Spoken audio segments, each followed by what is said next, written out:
এই মুহূর্তে আমি দাঁড়িয়ে আছি মণিপুরের রাজধানী ইম্ফলে। 2026 সালের এপ্রিল মাসে মণিপুর আবারও উত্তপ্ত হয়ে উঠেছে। মণিপুরে জারি হলো রাষ্ট্রপতি শাসন। মানুষ গত 3 বছর ধরে 2026-এর পৃথিবীতে কিভাবে টিকে রয়েছে।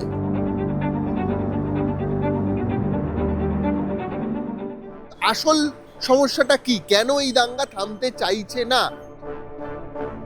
400-র বেশি মানুষ মারা গিয়েছে গত 3 বছরের মণিপুরের দাঙ্গায়।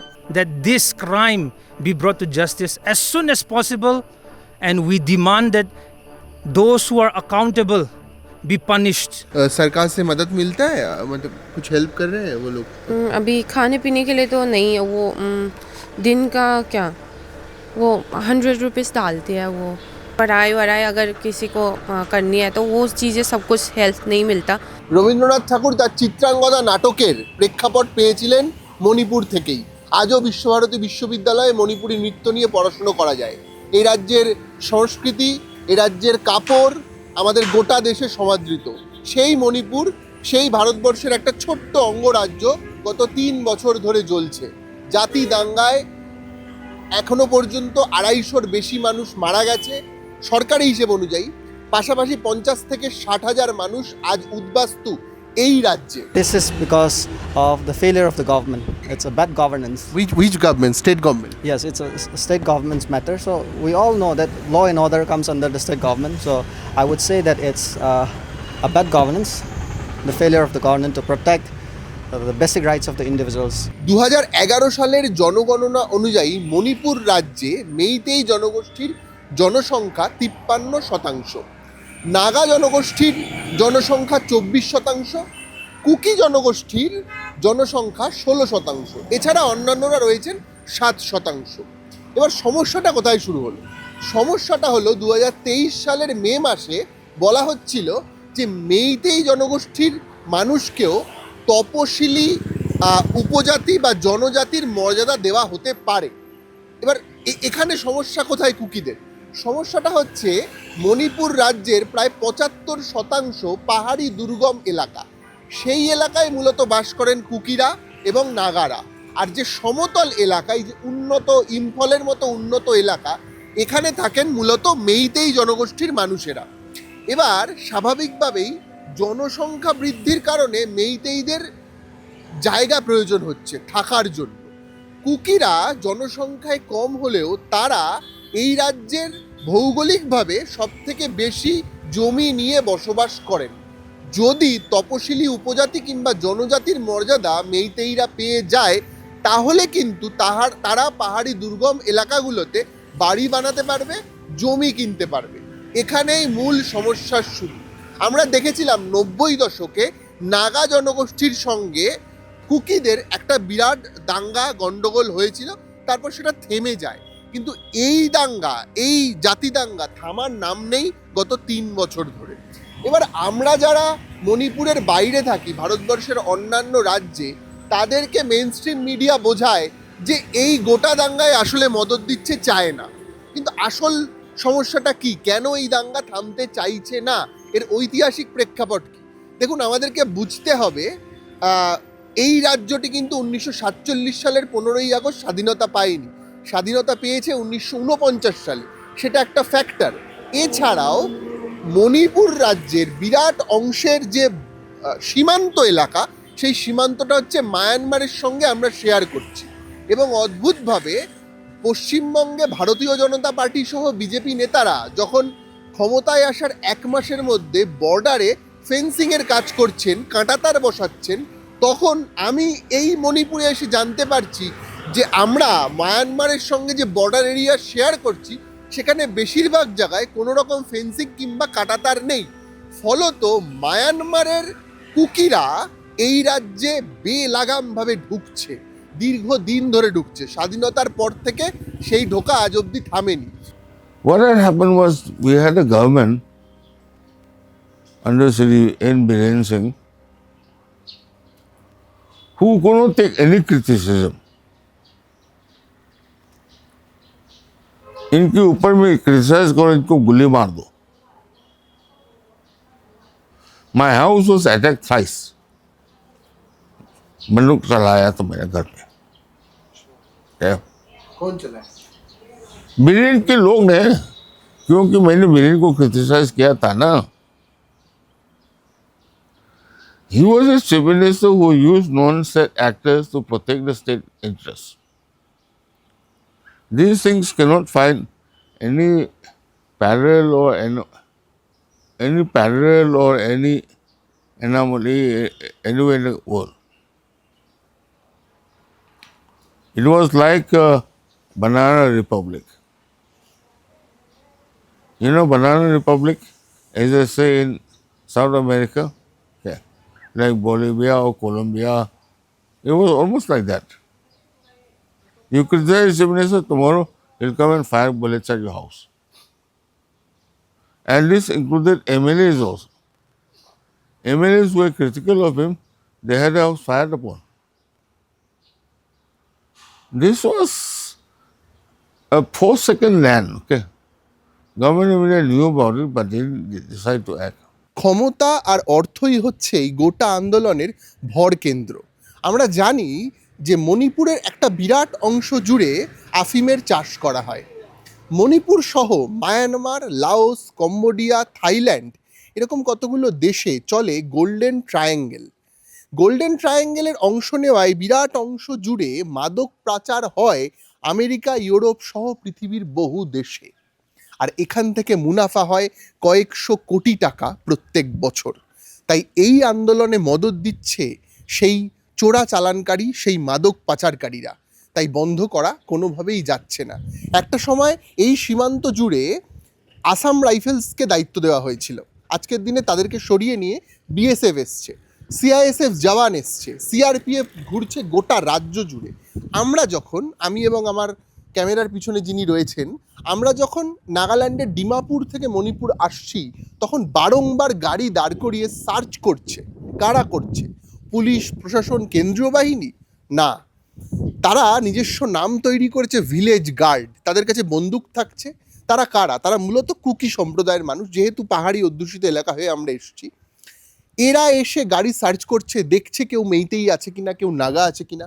ড্রাইভার আমাকে বলছিলেন যে যদি এদের মধ্যে থেকে কেউ একজন মেইতেই কিংবা নাগা বেরোতো, তাহলে সঙ্গে সঙ্গে তাদেরকে তুলে নিয়ে গিয়ে কুপিয়ে খুন করে ফেলতো। আপনার নাম? সরি, रोमोनी। रमनी। ओके, आप लोग कितने साल से ऐसे रह रहे हैं? 3 साल हो गया यहाँ 3 पर। साल। आप लोग भी मोरे से हैं? हाँ, मोरे से। मोरे से है। अच्छा अच्छा। अभी आप लोग का तो पहले मतलब घर था, काम था, सब था। इधर आके क्या कर रहे हैं? मैंने कैसे गुजरान कैसे हो रहा है? सरकार ने दे रहा है वो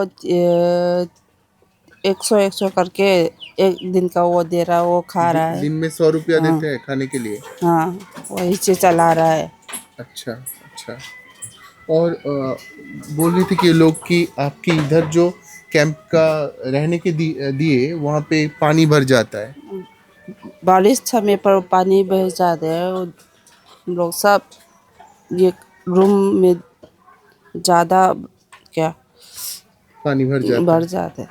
भर जाता है। এই ডবল ইঞ্জিন সরকারের জমানায় এই ইন্টারনেটে অর্ডার করা পৃথিবীতে মানুষ এভাবে বেঁচে আছে। দেখুন, আমি কিছুটা দেখানোর চেষ্টা করছি এবং আপনাদেরকে মানুষজনের সাথে কথা বলার ভিত্তিতে কিছু ইনফরমেশনও দেওয়ার চেষ্টা করছি। সমস্যা হচ্ছে এখানকার বেশিরভাগ মানুষ হিন্দি এবং ইংরেজিতে কথা বলতে পারেন না কিংবা বোঝেন না। তাই আমাদেরকে বেশ ওই ধরনের মানে যারা হিন্দি বলতে পারে এমন মানুষকে খুঁজে পেতে বেশ অসুবিধা হচ্ছে। এটা হচ্ছে মণিপুরের আইডিয়াল গার্লস কলেজ, সেই কলেজের রিলিফ ক্যাম্পের ভিতরের জীবনযাপন আমি দেখাচ্ছি। এই হচ্ছে মানুষের বেঁচে থাকা। এখানে মানুষ টিকে আছে। এই যে ঘর দেখুন, আমি যেখানটা দাঁড়িয়ে আছি তার থেকে বাড়ির ঘরের মেঝেটা কিছুটা নিচে। তাই বৃষ্টি হলে বেশি বৃষ্টি হলে তখন এই ঘরের ভিতরে পুরো জল ঢুকে যায়। মানুষ তাই জিনিসপত্র নিজেদের সেগুলো একটু উঁচুতে রাখেন। এখানে তাও ঘর আছে, অন্যান্য জায়গায় তো ঘরও নেই। তারা তাঁবু টাঙিয়ে কোনো রকমে বেঁচে রয়েছেন।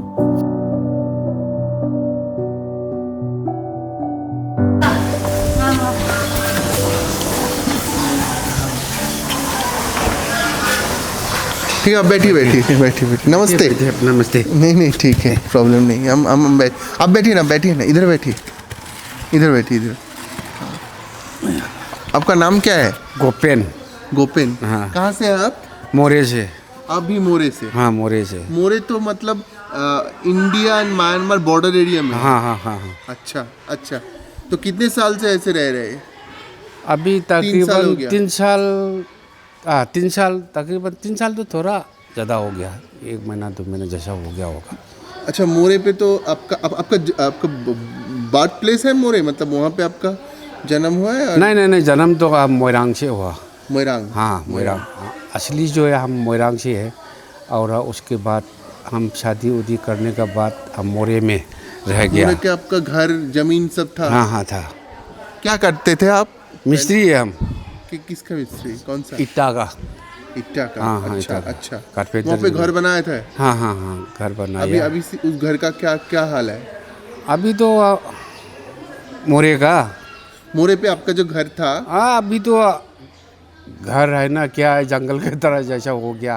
ये पुलिस लोग ने जो मोबाइल में दिखाया था ना, तो हमारा घर पता भी नहीं चल गया, पूरा तोड़ फोड़, पूरा इतना टुकड़ा भी नहीं है हमारा, पूरा जलाने का। पहला वो लोग ने क्या किया, दरवाज़ा जो है बाइफोर्स करके तोड़ा के सामान जो पूरा लूटपाट कर दिया। पूरा लूट? हाँ, उसके बाद जला दिया वो लोग ने। जलाने के बाद ईटा सीटा जो है वो लोग ने पूरा, क्या बताओ, पूरा बर्बादी हो गया। अच्छा, इसमें आप कितने लोग रहते आप? हमारा वाइफ और हमारा बेटी, बड़ा बेटी बीमारी, वो बिस्ना में सो रहा है। बीमारी क्या हुआ है उनका? उसको क्या बताऊँ, डिलीवर कुछ हो गया ना। अच्छा, नो इशू, नो, ठीक ठीक। आप यहाँ पे आके काम मिलता है?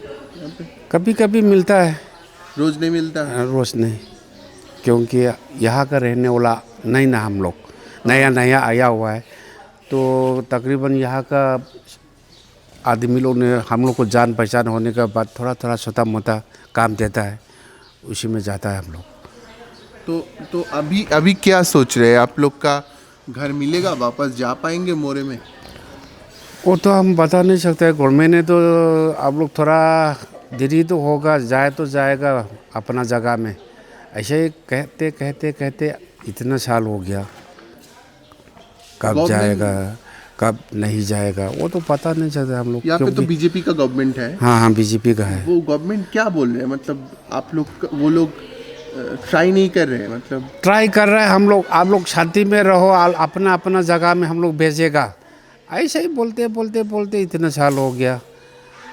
ऐसा सिचुएशन कब से शुरू हुआ, कैसे हुआ? मतलब पहले तो कुकी मैतेई सब लोग एक साथ ही रहते थे, अभी अचानक 3 साल के पहले मतलब क्या हो गया कि इतना सिचुएशन बिगड़ गया और ऐसे आप लोग को कैंप में रहने पड़ रहा है? क्या हुआ? हाँ, इन लोगों का कुछ मांग थे जो मतलब सरकार ने ज़्यादा वो देखी नहीं होते थे, और हमारे यहाँ पे बीजेपी के खातिर वो चीज़ बहुत ज़्यादा, पॉपी प्लान के भी तो वो सरकार ने ढूंढा था, इसी वजह से गुस्सा के मारे तो उधर पे वो करने लग गया। रैली वगैरह जा रहे थे वो लोग, वैसे सुचानपुर में, तो उधर में एक दूसरे ने अपने वो उधर घर दुकान पे वो पेट्रोल छिड़क के वो आग जला दिया, तो वो चीज़ हम लोगों पे ब्लेम करा कि ये चीज़ें मैतेई ने करी हुई है। अच्छा। जबकि कोई उनके उधर पे कोई देखते भी नहीं थे। तो सुचानपुर से स्टार्ट हुआ था, एंड ये चीज़ें इतना ज़्यादा बात फैल गया, पूरा यहाँ मोरे पे भी चलने लग गया। ऐसा छोटा मोटा कॉन्फ्लिक्ट भी पहले भी होता था? मतलब मैतेई और कुकी के बीच में छोटा मोटा कॉन्फ्लिक्ट पहले होता था? पहले होते थे, हम जब बचपन में थे तो बहुत सी सुना था। अच्छा, सुने थे लेकिन दिखे नहीं है। हाँ, नगा कुकी के भी सुने हुई है, और उधर पे हमने जब हमारे देखे हुए थे वो उस टाइम पे बचपन में थे हम लोग, तो उधर पे भी तोड़फोड़ उन लोगों का यही हाल चलते रहते थे। टाउन पे हम मैतेई का कोई एकदम ऐसे नहीं है, ना स्टेट फोर्स की भी कोई भी उधर पे काम ही नहीं है, बस नाम की रह रखे हैं। कोई ना हाथ उठा सकते हैं, ना कुछ भी उन लोगों पे एफआईआर भी नहीं करवा सकते। अच्छा, पहले से ही वो लोग हाँ, एकदम ऐसे ही। अगर मान लो कि हम लोग ऐसे ही में रह रखे हैं, बाई चांस अगर उनसे गलती से भी अगर एक्सीडेंट हो जाती है तो अलग हम लोगों को हम उसी से पैसे दे के उनको इलाज करवानी पड़ती है। अच्छा, ऐसे रूल बना के रखे हुए हैं टाउन के अंदर, एंड ये चीज़ें हम लोगों ने भी बहुत ज़्यादा कंप्लेन करी हुई है, ऐसा नहीं चलेंगे। हर बार इन लोगों की गलतियाँ ऐसी चलने देंगे तो एसटी वाले हैं तो क्या हुआ, ये चीज़ें ऐसे में लड़ाई वगैरह चलने लग गया था। एक बात बताइए, हम लोग सुने हैं, मतलब हम तो मणिपुर में नहीं रहते हैं, जैसे बाहर से सुनते हैं कि जो बॉर्डर एरिया है म्यांमार और इंडिया के, आप जैसे मोरे में रहते थे, वहाँ पे ये कुकी लोग इलीगली फार्मिंग करते हैं, मतलब ड्रग्स के बिजनेस करते हैं, ऐसा क्या होता है? मतलब उन लोग का फंडिंग कैसे आता है, वो उन लोग का इकोनॉमिकल बैलेंस कैसे होता है, वो लोग कैसे करते हैं? हाँ, वो हम लोगों ने पहाड़े उधर पे जाके तो नहीं देखे थे, पर उन लोगों का जितने भी होते थे पता नहीं उनके पता नहीं कोई ख़ानदान वगैरह म्यांमार से वो आते जाते रहते थे। and उसी में से चवांगपाई में भी पहले टाइम पे जब तक हम नहीं रहते थे तो उस टाइम पे थोड़ी बहुत कुकी थे, अचानक से इतने ज़्यादा कैसे आ गए ये हमारे बड़ों ने भी ध्यान नहीं दिया। बहुत सारा म्यांमार से आते हैं। हाँ, म्यांमार से आ रखे हैं बहुत सारे उसमें बॉर्डर फेंसिंग एरिया नहीं है? वो फेंसिंग करे ही नहीं है ना, करी नहीं? हाँ, तभी तो ये चीज़ें बहुत ज़्यादा दिक्कत होती थी। कुछ ही जगह में फेंसिंग तो करे एंड वो बाद में कर रखे हैं, हम लोग यहाँ पे भागने से पहले उधर में बना रखे हैं, वो अभी तक ख़त्म भी नहीं हो रखा है। वो चीज़ पहले फेंसिंग कर दिया होता तो अभी इतना भी नहीं आते हैं। बहुत सारे म्यांमार से वो लोग आ गए। हाँ, म्यांमार में इतने सारे कुकी रहते हैं, अभी भी रहते हैं उधर म्यांमार पे। आज भी वो उधर उन लोगों की बहुत बड़ी मार्केट होती है, वो नहीं खोलने का रीज़न उन लोगों के कुकी के और उधर पे म्यांमार वालों के साथ वो लड़ाई झगड़े होते रहते थे एक दूसरे पे, वो फायरिंग चलती है। इसकी वजह से अभी तक हम लोगों को एकदम यही बोला हुआ था इंडिया से कोई भी नहीं आ सकते क्योंकि हम मार्केट खोलेंगे नहीं। अच्छा, हाँ, यहाँ पे बहुत ज़्यादा अंदर में ये चीज़ें हो रखे हैं, अगर कोई भी इंडिया के किसी एक को हो जाते हैं तो हम लोग इनका रिस्क नहीं ले सकते हैं, इसलिए हम लोग मार्केट बंद कर रही हैं। कोरोना के बाद भी बड़े मार्केट खोले ही नहीं अभी तक म्यांमार वालों ने।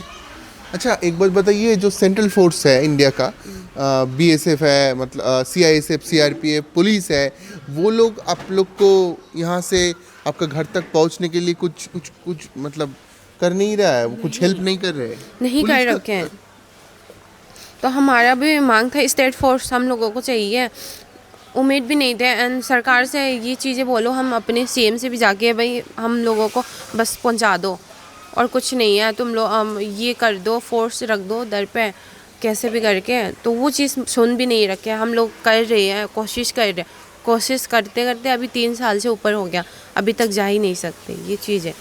और यहाँ पे भी बहुत मुश्किल हो रखे हैं जीने हाँ, में, देख रहे थे।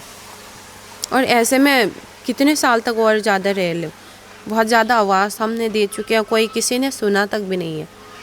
আচ্ছা, গোটা 3 বছর ধরে চলা মেইতেই বনাম কুকি দাঙ্গায় নাগারা কি করে অনুপ্রবেশ করলো? ইউনাইটেড নাগা কাউন্সিল জানাচ্ছে 2023 সালের আগস্ট মাসে তারা একটা বিক্ষোভ করেছিল তাদের অধ্যুষিত এলাকাগুলোতে। এই বিক্ষোভ কর্মসূচি ছিল কারোর পক্ষ নিয়েই নয়, বরং স্বতন্ত্র নাগা জাতির জন্য সামাজিক এবং রাজনৈতিক উন্নয়নের দাবিতে।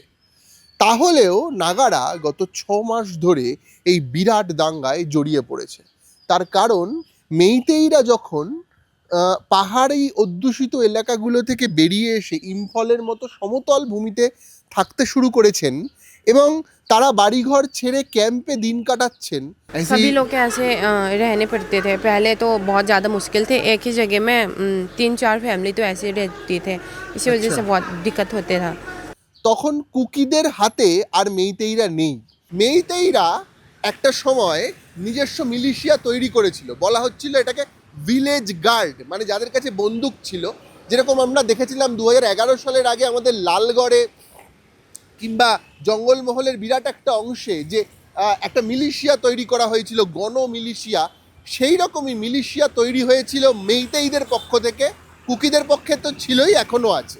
এবার এই মেইতেইরা সেই মিলিশিয়ার বন্দুক থেকে শুরু করে নিজস্ব যা যা উপাদান ছিল যেগুলো সবই তারা স্টেট পুলিশকে দিয়ে দিয়েছে, কিন্তু কুকিরা আজ অবধি সেটা দেয়নি। ফলত দাঙ্গা প্রতিদিন বাড়ছে।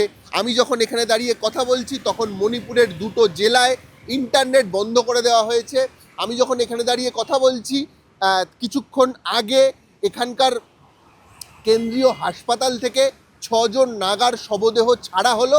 তার কারণ তাদেরকে দীর্ঘদিন ধরে আটকে রেখেছিল কুকিরা, তারপর খুন করে ডেড বডি পাঠিয়ে দিয়েছে এবং যখন পাঠিয়েছে তাদের গোটা শরীরে ছিন্ন ভিন্ন অবস্থা, মুখ থেকে শুরু করে শরীরের বিভিন্ন অংশ তারা কুপিয়ে কুপিয়ে খুন করেছে কুকিরা।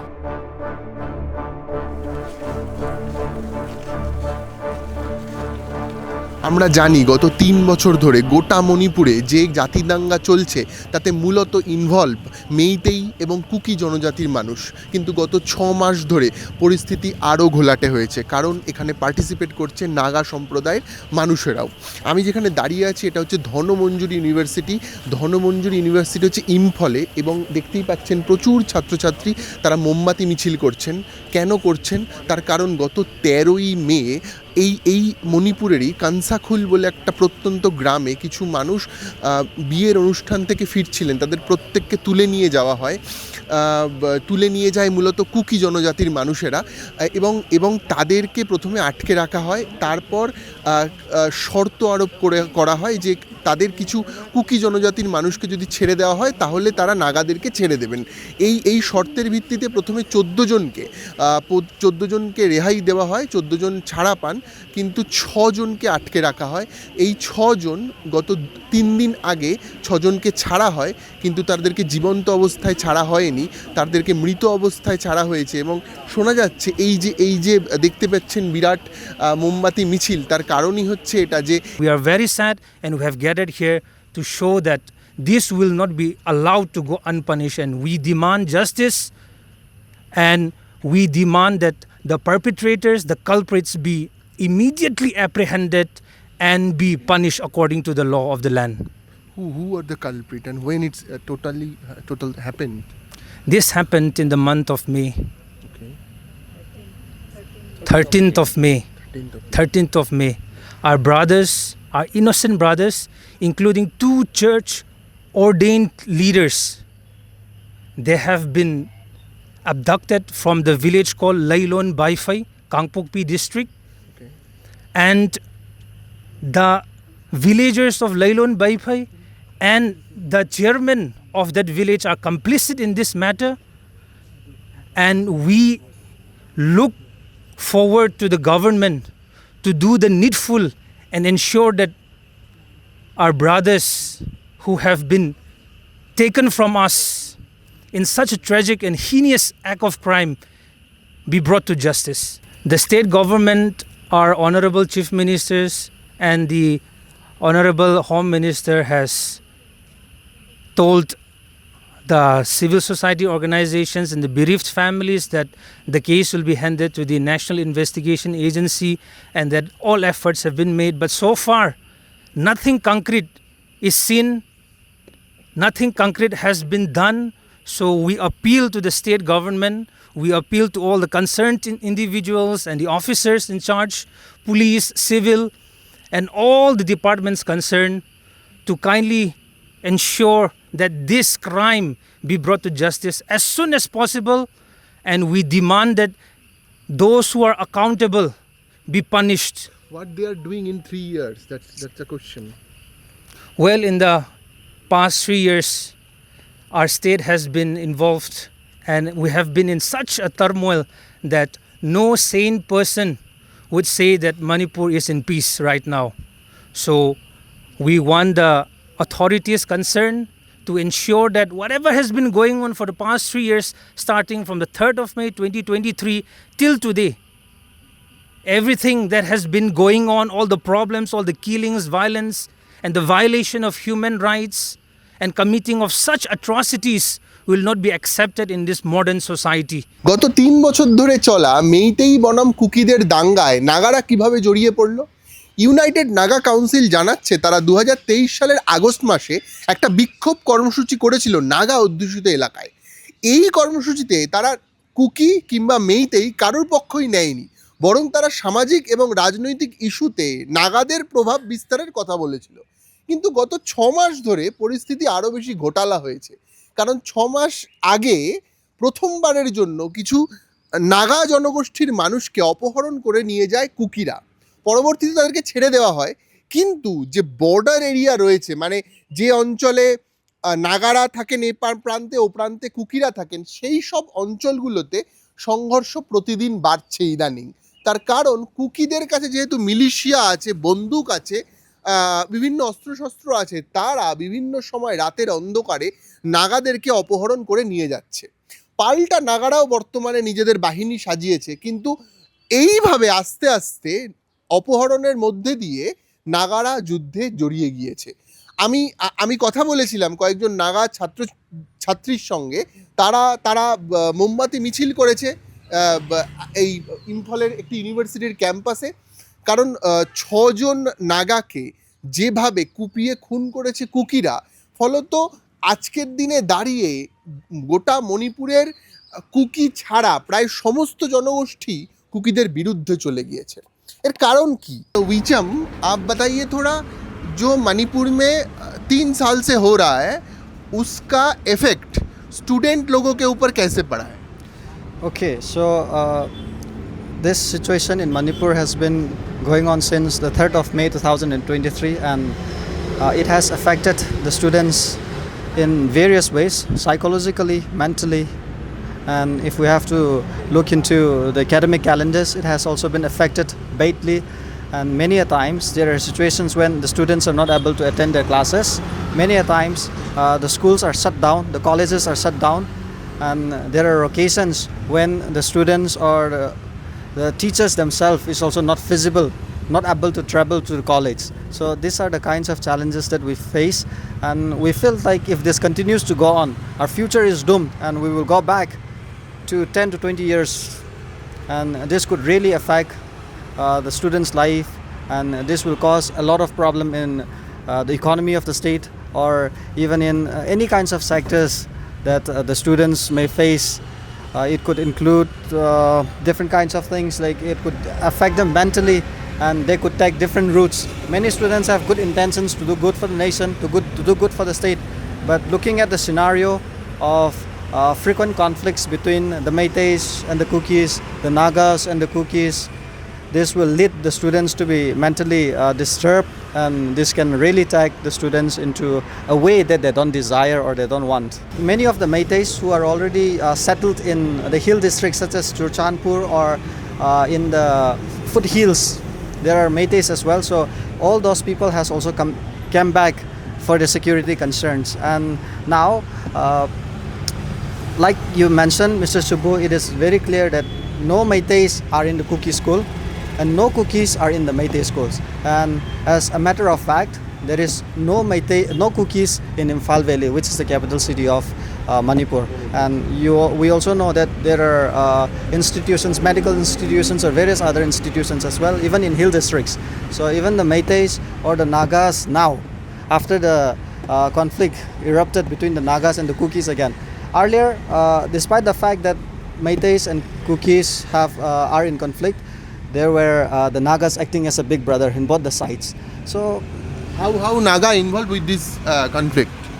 Well, actually I don't want to go back there, but this could be either because of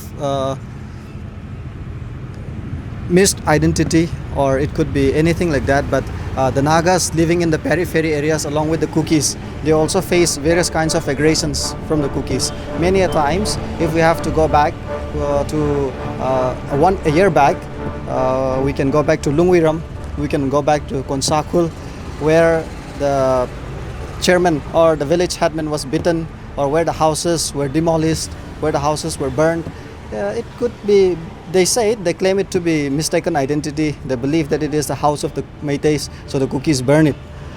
But we came to negotiation. The United Naga Council, that is the apex body of the Nagas, and the Kuki in Manipur, or the KSO, that is the Kuki organizations, and then they came to negotiations and it was settled. So these were the kind of aggressions that the Nagas were facing from this conflict. Earlier, the Nagas were not involved at all. So they act as a big brother, and even on institutions in Imphal, I have also helped several of the Kukis who were earlier in my college or in the colleges nearby. So I have helped them with their documents or anything like that. So To be very frank, the Nagas acted as a big brother and we have been helping the Kukis as well. But due to various kinds of aggressions that the Nagas faced in the periphery areas, that is, when we are the immediate neighbors of the Kukis, the Kukis launched several kinds of aggressions. Of course, they claim that it's a misidentity or something like that, but the Nagas were affected badly, and many a times from these conflicts, the Nagas faced different kinds of physical abuse or physical assault. Now we can look back to what happened in TM Kasom. The Nagas were ambushed. Of course, there were repercussions, and the Nagas also went against the Kukis. So they were also launching all these kinds of attacks. So I don't deny that, but to be very frank and to be very honest, as a student, I would love to say that this is because of the failure of the government. It's a bad governance. Which government? State government? Yes, it's a state government's matter. So we all know that law and order comes under the state government. So I would say that it's a bad governance, the failure of the government to protect the basic rights of the individuals. If the government wished to do, they could have.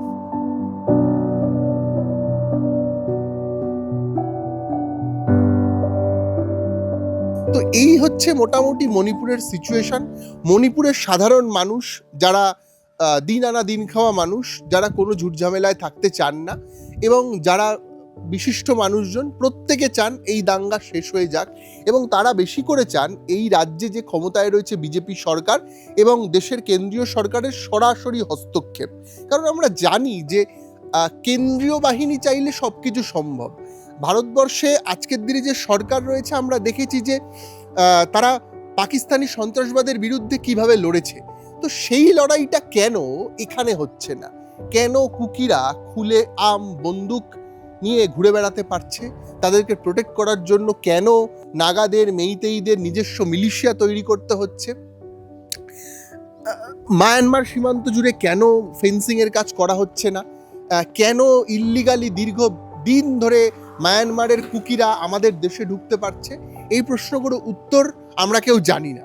কিন্তু আমি যখন এই উদ্বাস্তু মানুষের সাথে কথা বলছি, আমি যখন ঘর হারা মানুষের সঙ্গে কথা বলছি, কিংবা যাদের পরিবারের একজন দুজন মারা গিয়েছেন, কুপিয়ে খুন করা হয়েছেন, তাদের চোখের দিকে তাকানো যাচ্ছে না। 2026 সালে আজও মানুষ দাঙ্গার কারণে ঘর ছাড়া। আমি একসময় আমাদের দেশভাগ দেখেছিলাম, ওপার বাংলা থেকে এসেছিল আমার মা, বাবা, দাদু, দিদা, প্রত্যেকে আমার মতো অনেকে এসেছিল। তারা ঘর পেয়েছে, তারা থাকার জায়গা কিছুটা পেয়েছে। কিন্তু আজ মণিপুরের বিরাট অংশের মানুষ, প্রায় 50 থেকে 60 হাজার মানুষ ঘরহীন, বাসস্থানহীন, কাজহীন।